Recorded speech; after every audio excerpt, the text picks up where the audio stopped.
Romanos capítulo 1, versículo 16 e 17, assim diz a palavra do Senhor. Pois não me envergonho do evangelho, porque é o poder de Deus para a salvação de todo aquele que crê, primeiro do judeu e também do grego, visto que a justiça de Deus se revela no evangelho de fé em fé, como está escrito, o justo viverá por fé. Vamos orar? Pai querido, Pai amado, nesse momento nós lemos a Tua palavra e te pedimos, ó Deus, tem misericórdia de nós, fala ao nosso coração. Nós necessitamos da Tua palavra, precisamos ouvir as Tuas declarações, nós precisamos do Senhor. Possamos, ó Deus, de fato, ouvir o Senhor, voltar para a nossa casa convicto de que ouvimos o Senhor. Portanto, Senhor Deus, tem misericórdia de nós e fala ao nosso coração. Mas nós oramos em nome de Jesus. Amém. A igreja pode se assentar.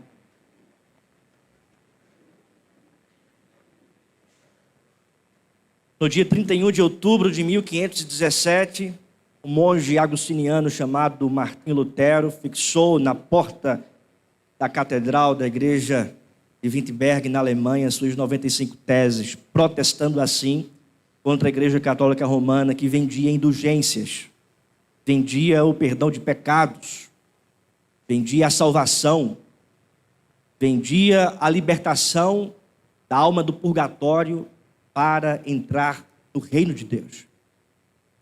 Lutero então bradou, dizendo que a salvação, o perdão, a graça, o reino de Deus, não estão na vitrine da religião para ser comprado. A salvação, o perdão, o reino, a justificação é unicamente pela fé. E foi justamente lendo esse texto, o versículo de número 17, que Lutero então começou a propagar, não somente na Alemanha, mas por toda a Europa, a verdade de que o justo vive pela fé, que o pecador é justificado pela fé. Esse texto, irmãos, está tratando especificamente do Evangelho. O Evangelho de Deus. O autor da carta, o apóstolo Paulo, que escreve esse texto para os crentes que estão ali na cidade de Roma, escreve essa carta com o objetivo de, primeiro, saudar os crentes que haviam ali. Segundo, de apresentar uma vontade de chegar à Espanha e que os crentes na cidade de Roma deveriam acolher Paulo, ser uma base para Paulo chegar então e pregar o Evangelho de Deus na Espanha. E terceiro, sem sombra de dúvida, algo que é central na carta, Paulo tem como objetivo apresentar com detalhe o plano de Deus em redimir, salvar, perdoar o pecador, que é justamente aqui a essência do Evangelho. O Evangelho literalmente significa boa nova. Boa nova de quê? A boa nova de que Deus enviou seu Filho para perdoar pecadores, para salvar pecadores, para justificar pecadores. O apóstolo Paulo, portanto, aqui nessa carta está apresentando o Evangelho de Deus, está detalhando o Evangelho de Deus. E grandes homens da história da igreja, ao se deparar com esse texto, com a palavra do Senhor aqui em Romanos capítulo 1 e também em todo o livro, foram tocados, transformados, convertidos por este Evangelho que é poderoso. Há um autor chamado F.F. Bruce, ele afirma que Romanos, de fato, trata do Evangelho segundo o apóstolo Paulo, mais do que doutrinas secundárias apresentadas também pela palavra de Deus. Aqui nesse texto, irmãos, o apóstolo Paulo está tratando de doutrina essencial, de Evangelho, a doutrina de Deus, o Evangelho de Deus, o plano de Deus em redimir pecadores. Não somente Martinho Lutero, mas homens como John Wesley, Calvino e tantos outros foram transformados por essa palavra de Deus aqui, a carta de Paulo aos Romanos.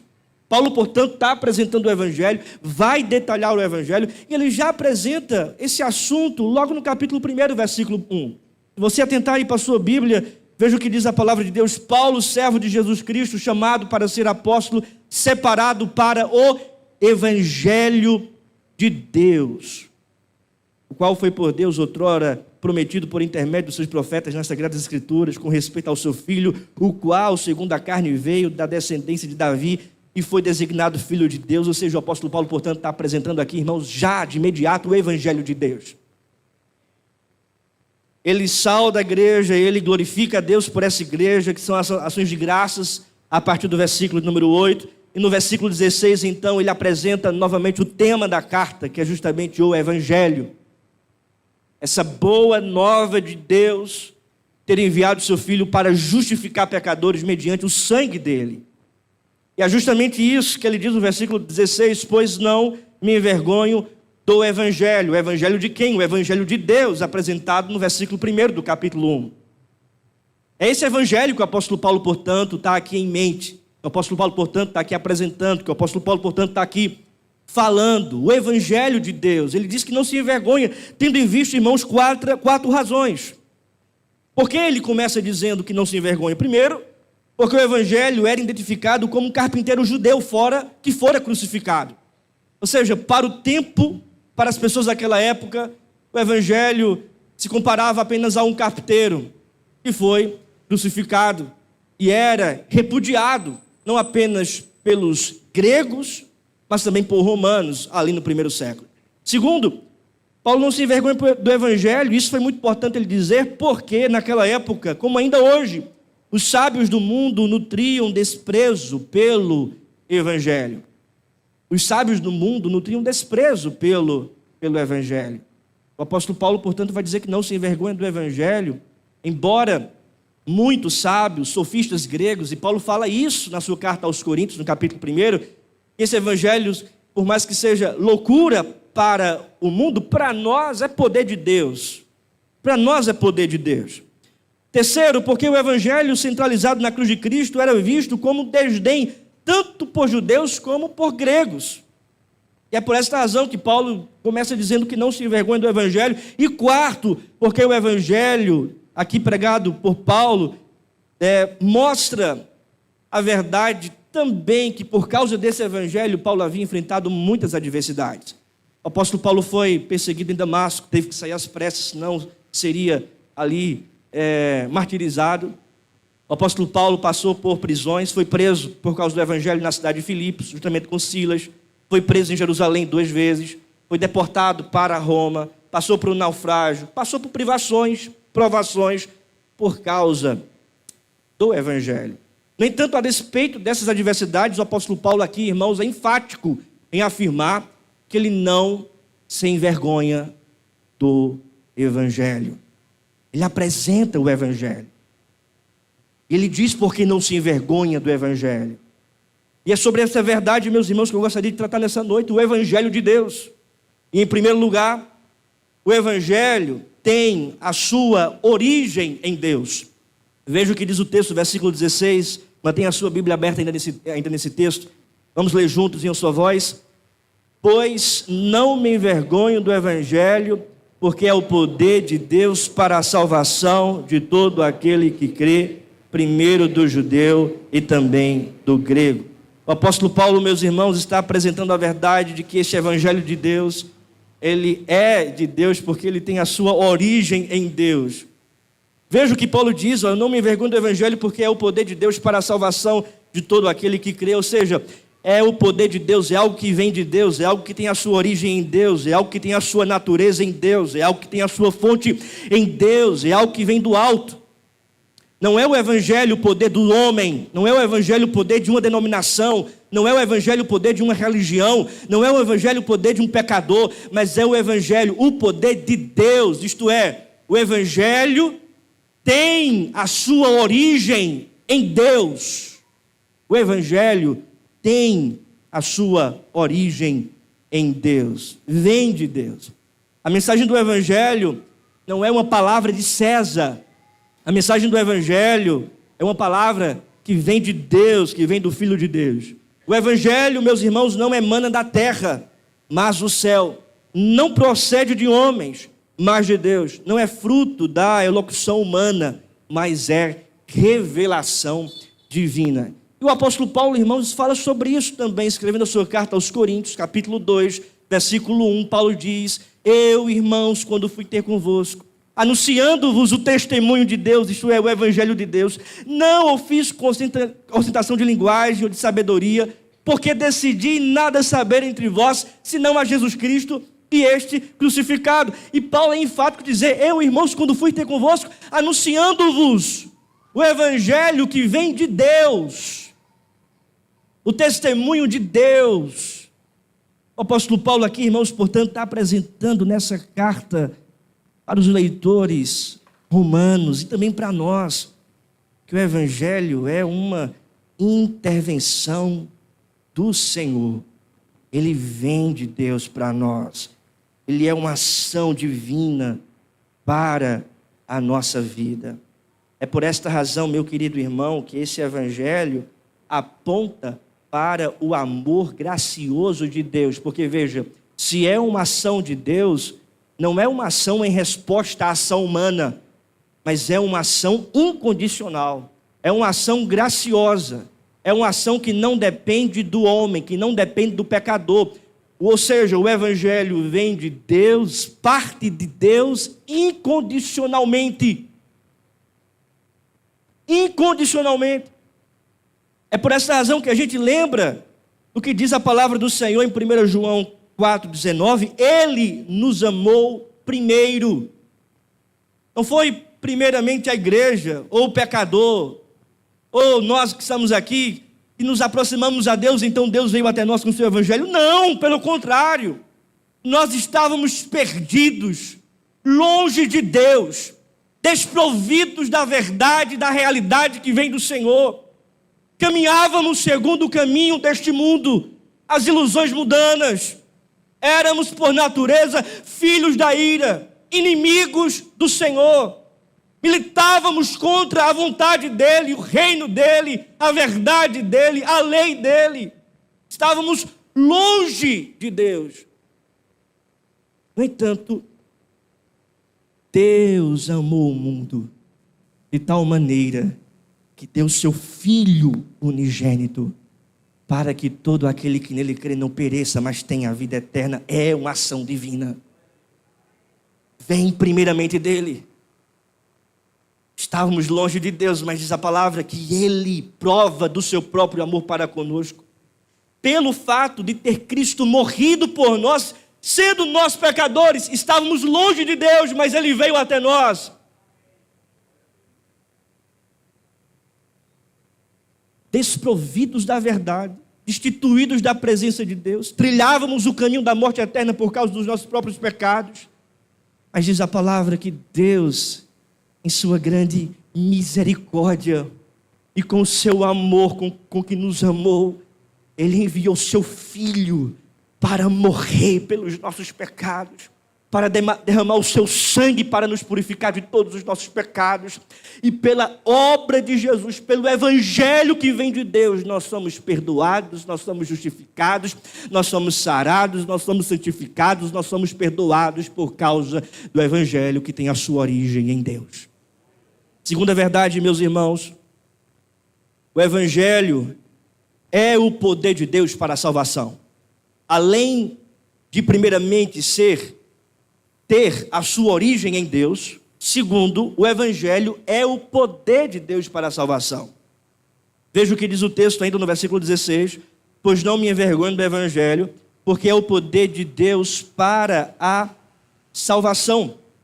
O evangelho é o poder de Deus, ou seja, o Deus que é todo poderoso, o Deus onipotente, o Deus que pode todas as coisas, Deus que tem poder eterno, que ninguém é capaz de resistir ao seu poder. De fato, irmãos, a palavra aqui poder no grego é a palavra literalmente para dinamite.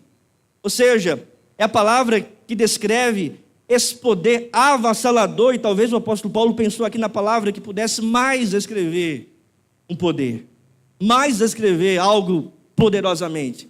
Então ele utiliza essa palavra dinamis, literalmente é a palavra para dinamite, para descrever a verdade que o evangelho é esse dinamis, essa dinamite É esse poder de Deus que ninguém consegue resistir, minimizar, destruir. Um poder eterno, poder grandioso, o poder do Deus Todo-Poderoso, do Deus Onipotente. Há um autor chamado John Murray, comentando esse texto, ele diz: este evangelho é o da onipotência divina. Este evangelho é o da onipotência divina operando para a salvação. Veja, ele está escrevendo essa carta para uma comunidade lá em Roma. Roma, irmãos, é símbolo de poder. Roma, no primeiro século, vivenciava o seu maior poder econômico, maior poder geográfico, maior poder militar. César era tido como todo-poderoso. O trono romano, para o povo da época, era uma exigência de adoração. Os romanos, cidadãos romanos, deveriam se curvar a César. Tanto é que Domiciano, que foi imperador de Roma no final do primeiro século, outorgou para si o título de Senhor e Deus e decretou que todos os cidadãos romanos, atingindo ali a Europa, a Ásia e também parte da África, deveriam se curvar e adorar a César, a Domiciano. Foi por esta razão até mesmo que o apóstolo João foi preso e levado para a ilha de Patmos. Então, para o contexto da época, quem tinha poder era Roma. Para o contexto da época, quem tinha poder era o imperador. Para o contexto da época, quem tinha poder era César. No entanto, o apóstolo Paulo, ele envia essa carta, ele está apresentando a verdade de que quem tem poder, de fato, é Deus. É o evangelho de Deus. Esse poder está acima do poder de Roma, esse poder está acima dos poderosos desse mundo, esse poder está acima dos juízes desse mundo, esse poder está acima de reis, de imperadores, presidentes deste mundo, esse poder está acima de qualquer potência desse mundo. Esse é o poder eterno, é o poder do evangelho, é o poder de Deus. O poder para quê? Para a salvação. Porque o apóstolo Paulo está dizendo, é o poder de Deus para a salvação. Se a Bíblia fala sobre salvação, irmãos, é porque alguma coisa séria está acontecendo. Se a Bíblia fala sobre salvação, é porque algo sério está acontecendo. Um exemplo. Ninguém vai chamar o bombeiro para ir para a sua casa, assistir Netflix e tomar Coca-Cola. Liga para os bombeiros porque está passando algum perigo. Ninguém no mar, lá na praia, não é? Vai chamar o salva-vidas para surfar, dar um mergulho. Chama o salva-vidas para salvar, porque alguém está em perigo. Se a Bíblia fala sobre salvação, que alguém está em perigo. E a Bíblia fala que toda a humanidade está em perigo. E muitos estão em perigo, trilhando o caminho da morte eterna por causa dos seus pecados. O salário do pecado é a morte. Todos pecaram contra Deus. Todos se afastaram da presença de Deus. Paulo diz que não há um justo sequer na face da terra. Paulo diz no capítulo 3 que não há quem busque a Deus, não há quem faça o bem, não há quem entenda a Deus. Todos se extraviaram, todos se fizeram inúteis. Não há aquele que faça o bem, nenhum sequer, pois todos pecaram e carecem da glória de Deus. E Paulo ainda afirma que o salário do pecado é a morte, e morte, irmãos, é o juízo eterno de Deus. Portanto, a questão aqui não é material, a questão aqui não é circunstancial, mas a questão aqui é espiritual. O evangelho é o poder de Deus para salvar pecadores da morte eterna. O evangelho é o poder de Deus para salvar pecadores do juízo eterno. O evangelho é o poder de Deus para salvar pecadores da condenação eterna. O evangelho é o poder de Deus para salvar pecadores do império das trevas. O evangelho é o poder de Deus para salvar pecadores da morte. É o poder de Deus para a salvação. Não é o poder de Deus para você ter mais dinheiro, não é o poder de Deus para você ter sempre vitória financeira, não é o poder de Deus para você ter uma vida triunfalista no seu trabalho ou nos estudos, não é o poder de Deus para você viver o tempo todo sem enfermidade, sem doença, sem dificuldade. Não é esse tipo de evangelho apresentado pela palavra de Deus. Não é o evangelho da teologia da prosperidade. Não é o evangelho da vitória o tempo todo, tem até igreja com esse nome por aí. Não é o evangelho que diz que você vai viver uma vida sem dificuldade, sem problema. O evangelho apresentado pelo apóstolo Paulo não é um mar de rosas. Não está para satisfazer os interesses do coração do pecador, do homem. Não está para paparicar pecador, não é o evangelho motivacional, não é um evangelho que você coloca você no centro, que diz que você tudo pode, que você tudo pode fazer, que está todo mundo em volta de você, que você é o coitado, que você está no centro e que Deus está servindo você. Não é esse tipo de evangelho.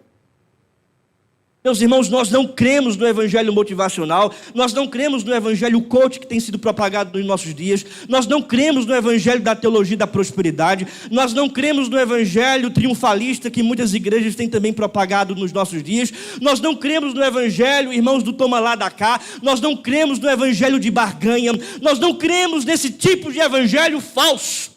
É por esta razão do que mais que nunca hoje nós precisamos sim de uma reforma, nós precisamos sim de um retorno para as Escrituras, nós precisamos sim como igreja bradar para todo mundo ouvir que o evangelho que vem de Deus é o evangelho que salva pecadores da morte eterna. Precisamos pregar sobre arrependimento de pecados, precisamos pregar sobre justificação pela fé, precisamos pregar sobre santificação, nós precisamos pregar as doutrinas bíblicas, as verdades bíblicas, pregadas também pelos reformadores, anunciadas também pelos puritanos, pela igreja ao longo do século. Essas doutrinas que estão aqui apresentadas na palavra de Deus, é o evangelho de Deus, esse evangelho que é o poder de Deus para a salvação de todo aquele que crê. Esse é o evangelho. Nós pregamos o evangelho que nos alcançou com poder,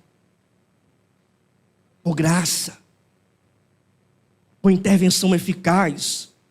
Há um autor chamado Bavin, que escreveu uma dogmática, ele tratando daquilo que nós chamamos, presbiterianos, de graça irresistível. Ele tem um nomezinho para tratar da mesma coisa. Ele fala sobre vocação eficaz, ou chamada interna do Espírito Santo.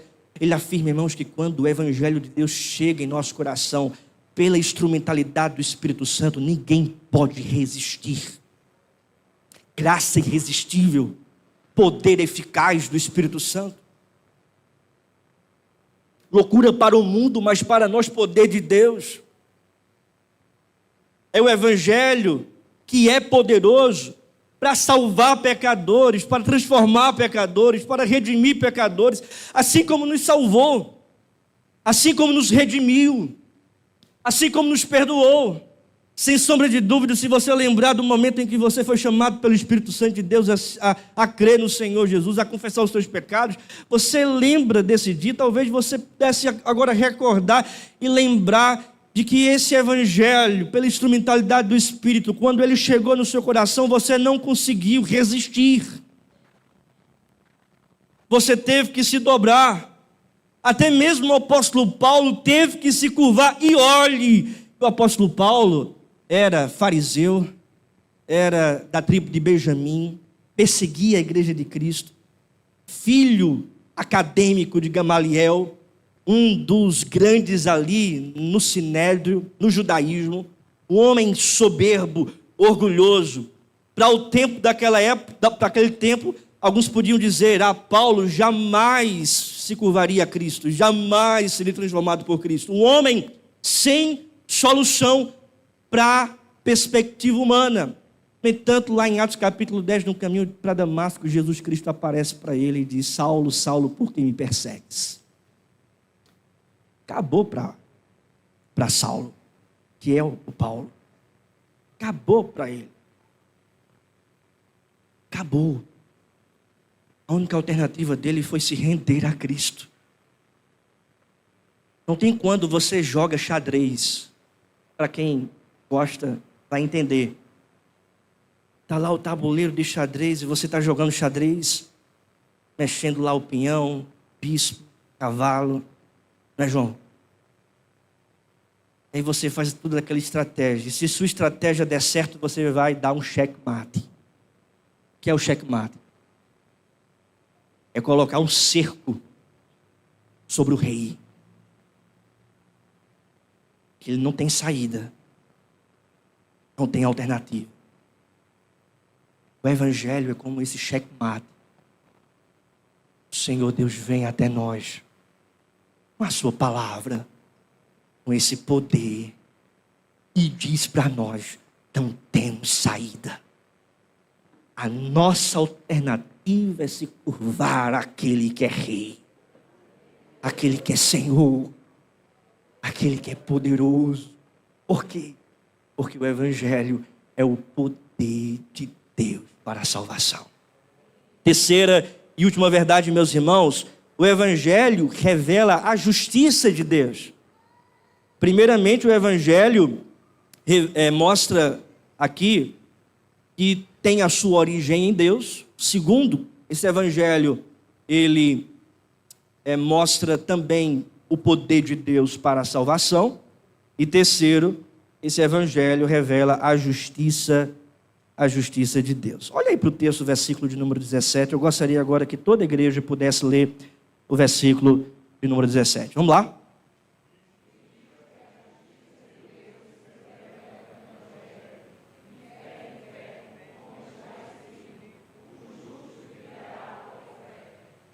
Visto que a justiça de Deus se revela no evangelho. E aqui é o terceiro aspecto desse evangelho de Deus. A justiça de Deus se revela no evangelho.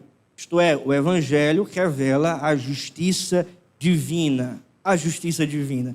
Quando a gente pensa em justiça, irmãos, a gente pensa naquele santo e reto juiz que há de julgar pecadores. E talvez você já pensou nisso, né? Oh, Deus, faz justiça em minha causa, faz justiça na minha vida. Estou passando por alguma dificuldade, né? Estou passando por um problema. Tem gente me perseguindo no trabalho, tem gente que está com inveja de mim ali onde eu estou. Talvez você já passou por algum tipo de situação assim, aí você ora pedindo a Deus: Deus, faz justiça, vem por minha causa. Mas, meu querido irmão, deixa eu alertar você. Se Deus realmente aplicar a justiça dele em sua vida, você também vai ser condenado. Você também será fulminado. Consumido pelo fogo de Deus. Porque você pode olhar para o outro, talvez não se enxergue,